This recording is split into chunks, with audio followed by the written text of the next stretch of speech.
America के साथ साथ अरब युद्ध, कुवैत से बहरीन तक ईरानी हमले। पिछले 36 घंटे में अमेरिका और ईरान का एक दूसरे पर घातक हमले करना साबित करता है कि 60 दिन से सीज फायर को लेकर दोनों देशों को एक दूसरे पर रत्ती भर भी भरोसा नहीं रह गया है। दावा किया जा रहा है कि लेटर ऑफ इंटेंट यानी कि आशय पत्र जो ईरान की तरफ से अमेरिका को मिलने की उम्मीद थी, वो उम्मीद भी अब खत्म हो चुकी है। राष्ट्रपति ट्रंप और उनके कमांडरों को इसीलिए दोहरा झटका माना जा रहा है क्योंकि एक तरफ कुवैत इंटरनेशनल एयरपोर्ट के टर्मिनल नंबर 1 पर ईरान ने जिस तरह से शाहिद 136 आत्मघाती ड्रोन से घातक हमला किया, उसने कुवैत और अमेरिका दोनों के डिफेंस सिस्टम की पोल खोलकर रख दी। इस वक्त ईरान कहीं ना कहीं अमेरिका के साथ साथ अब अरब युद्ध शुरू कर चुका है। बहरीन, कुवैत और इराक में ईरानी हमलों ने अमेरिकी सेंट्रल कमांड यानी कि सेंटकॉम को भी सोचने पर मजबूर कर दिया है कि ईरान अभी भी इतने लंबे और घातक मिसाइल और ड्रोन हमले कैसे कर रहा है। ईरान ने ताजे हमलों में कम से कम 13 बैलिस्टिक मिसाइल और 17 ड्रोन से हमला किया है। दावा किया जा रहा है कि ये मिसाइल और ड्रोन हमले अकेले कुवैत पर किए गए हैं। वहीं ईरान ने बहरीन में अमेरिकी नौसेना के 5वें बेड़े पर घातक बैलिस्टिक मिसाइलों से हमला करने की कोशिश की। हैरानी की बात तो ये है कि जो ट्रंप खामनेई शासन पर आग उगलते रहते थे, वो ट्रंप अब ईरान के सुप्रीम लीडर मुस्तफा खामनेई से मीटिंग करने का जुगाड़ बना रहे हैं। ट्रंप ने खुद 10 घंटे पहले ये बयान देकर हैरान कर दिया है, लेकिन ईरान के तेवर अमेरिका और इजराइल को लेकर रत्ती भर भी नरम नहीं पड़े हैं। ईरान के 85 सांसदों ने तो दो टूक कहा है, हम अब ICBM यानी इंटरकॉन्टिनेंटल बैलिस्टिक मिसाइलों को बनाने के बाद पहला हमला अमेरिका पर करेंगे। ईरान के पास इस वक्त इंटरकॉन्टिनेंटल बैलिस्टिक मिसाइल यानी ICBM नहीं है, लेकिन सूत्रों का दावा है कि ईरान ने इंटरकॉन्टिनेंटल बैलिस्टिक मिसाइल की तकनीक हासिल कर ली है, यानी मामला तेजी से पलटता जा रहा है। लेकिन हम शुरुआत करते हैं उस खबर के साथ जहां अब दावा किया जा रहा लगा कि अमेरिका ईरान युद्ध अब अरब युद्ध में बदल चुका है।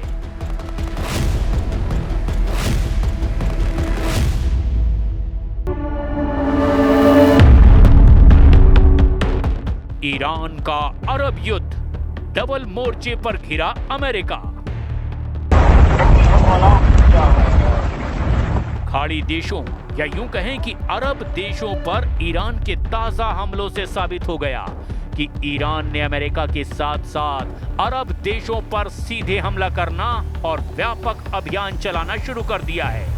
ईरान ने इन हमलों से अरब देशों और अमेरिका पर मनोवैज्ञानिक दबाव बनाया है कि अगर ईरान के ठिकानों पर हमला होगा तो ईरान भी अमेरिका की सबसे कमजोर नब्ज अरब देशों के दोस्त मुल्कों पर सीधा हमला करेंगे।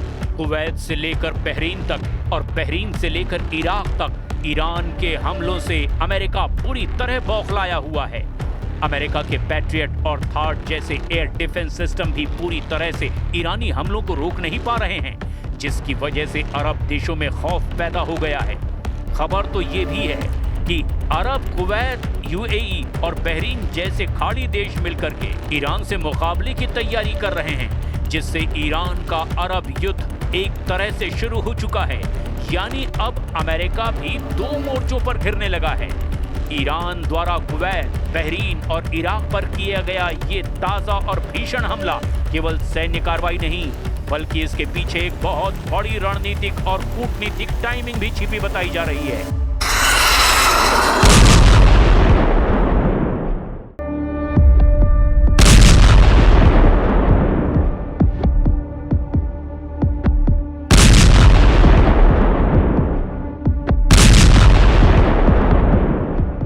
ईरान ने कुवैत और बहरीन जैसे खाड़ी देशों को निशाना बनाकर अमेरिका को सीधे युद्ध में घसीटने की बजाय उसके दोस्तों को चोट पहुंचाई है। बहरीन में अमेरिकी नौसेना का 5th फ्लीट मुख्यालय ईरान के टारगेट पर आ गया और कुवैत में बड़े अमेरिकी सैन्य ठिकाने पर हमले किए हैं। इराक के अल असद एयरबेस पर अमेरिकी सैन्य अड्डे पर भी ईरान ने हमला किया। कुवैत के इंटरनेशनल एयरपोर्ट के टर्मिनल नंबर 1 पर ईरान ने हमला किया। इस हमले से उसने सभी को चौंका दिया। ईरान ने कुवैत पर 13 मिसाइल और 17 ड्रोन से हमला किया। यही वजह है कि ईरान के हमलों से खाड़ी में खलबली मची हुई है। कुवैत, बहरीन, यूएई और सऊदी अरब जैसे देश इस युद्ध में अमेरिका का खुलकर साथ देने से हिचकिचा रहे हैं। वो नहीं चाहते कि उनकी धरती पर ईरान की मिसाइलें बरसें। यूएई का ओपेक से दूरी बनाना इन देशों की कूटनीतिक चुप्पी ये बताती है कि अमेरिका को उस इलाके में वो लोकल सपोर्ट नहीं मिल पा रहा जो ईरान को पूरी तरह दबाने के लिए जरूरी है। और यही वजह है कि ईरान पर अब अमेरिका घातक हमले उस तरह से नहीं कर रहा है जैसा वो करता रहा है। ट्रंप ने भी ताजा बयान में साफ कहा कि वो ईरान के साथ कोई ना कोई शांति वार्ता के करीब पहुंच जाएंगे। ट्रंप के ये बयान साबित करते हैं कि ईरान पर अमेरिका ताकत के बल पर अपनी मनमानी अब नहीं कर पा रहा। Negotiation itself has gone very well, actually.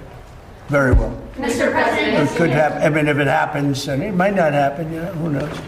But if it happens, it could happen like over the weekend. How do you define ceasefire, sir? How do you define ceasefire? Pretty much the way it is. It's a different part of the world. I'd say in that part of the world, ceasefire is when you're shooting in a more moderate manner. ICBM बनाएगा Iran, America पर करेगा पहला हमला। Iran ने लगभग 100 दिन के तनाव और युद्ध में अमेरिका, इजराइल और खाड़ी देशों को अच्छी तरह से समझा दिया है कि ईरान कहीं भी और कभी भी हमला कर सकता है। अमेरिका का रक्षा कवच ना अपने सैन्य अड्डों को बचा पाएगा और ना ही अरब देशों को बचा पाएगा। दावा किया जा रहा है कि ईरान अब ऐसे हमले की तैयारी कर रहा है जो शायद कल्पना से भी परे हैं। ईरानी सांसदों ने अमेरिका में घुसकर ईरान से हमला करने की अपील कर दी है।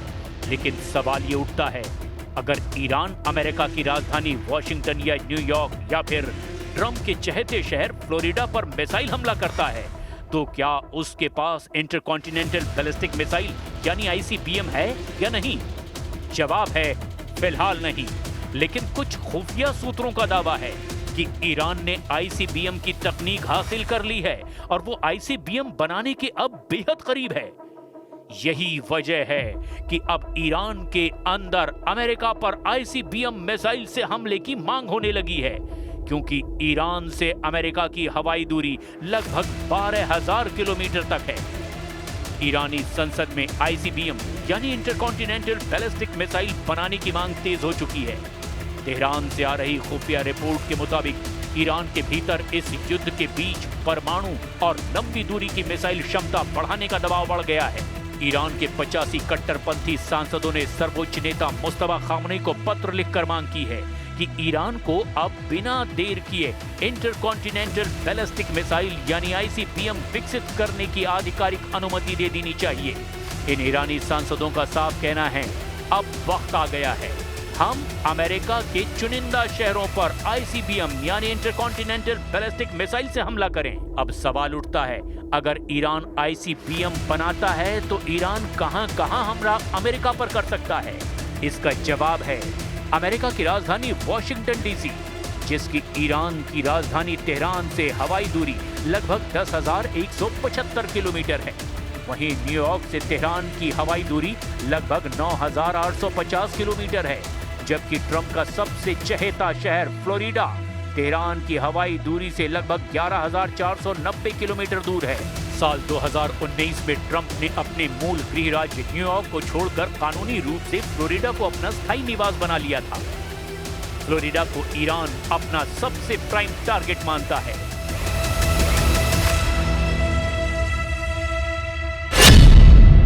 ट्रंप का परमाणु दावा फेल, ईरान ने दिखाए एटमी तेवर।